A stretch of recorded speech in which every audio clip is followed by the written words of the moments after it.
देखो डेल्टा ऐसे समझो, देखो जैसे मान के चलो ये मेरी नदी है, ये समझो, मैं बताता हूं, देखो नदी पूरा समझो, ये मेरा शोल्डर मान लो, ये जो मेरा शोल्डर है, ये मान लो कि ये ग्लेशियर है। ग्लेशियर से यहां तक व्हाइट वाला, व्हाइट ये बर्फ पड़ी हुई है, ये ग्लेशियर है इतना। यहां से ये मेरी बाजू स्टार्ट हुई, ये नदी है। नदी जब आके देखो, नदी ऐसे आई, ध्यान से देखो, नदी यहाँ पहाड़ पे थी, ये देखो पहाड़, यहाँ नदी पहाड़ पे थी, एकदम से नीचे आ गई, यहाँ एकदम देखो नीचा गड्ढा सा हुआ है ना, यहाँ बाजू पे गड्ढा है, तो एकदम से जब नीचे आई तो ये हो गया भंवर क्षेत्र। देखो ये ग्लेशियर, ये पहाड़ पे थी नदी निकलना शुरू हुई, एकदम नीचे गई तो ये भंवर क्षेत्र में क्या होता है, ऊपर से आके चट्टानें इकट्ठी हो जाती है, यहाँ फसलें नहीं होती है ना।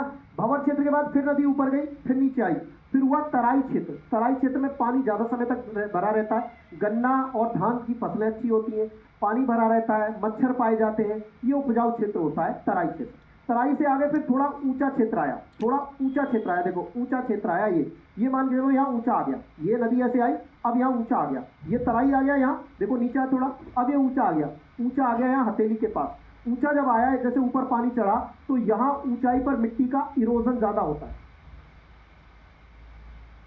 आई बात समझ में, यहाँ इरोजन ज्यादा होता है, जब इरोजन यहाँ ज्यादा होता है यानी मिट्टी का कटान ज्यादा होता है, तो यहाँ पुरानी मिट्टी पाई जाती है, और इस पुरानी मिट्टी में फसलें अच्छी नहीं होती है, उर्वरकता कम होती है, इसे बोलते हैं बांगर। उसके बाद देखो फिर से यहाँ देखो, अब फिर से यहाँ नीचे आ गया, चौड़ा क्षेत्र आ गया, ये हथेली देखो यहाँ मेरी, ये चौड़ा क्षेत्र आ गया। चौड़े क्षेत्र में नदी में पूरे में पानी फैल गया, पूरे में फैला तो ये बाढ़ आ गई, और इसे बोला हमने खादर। यहाँ की मिट्टी उपजाऊ होती है। अब आगे गए तो लास्ट में जाके नदी जो थी ना, वो अलग अलग धाराओं में बट गई, नदी अलग अलग धाराओं में बट गई, और बीच का जो एरिया ये जो बचा, यह कूड़ा करकट इकट्ठा हो गया, इसको बोला डेल्टा।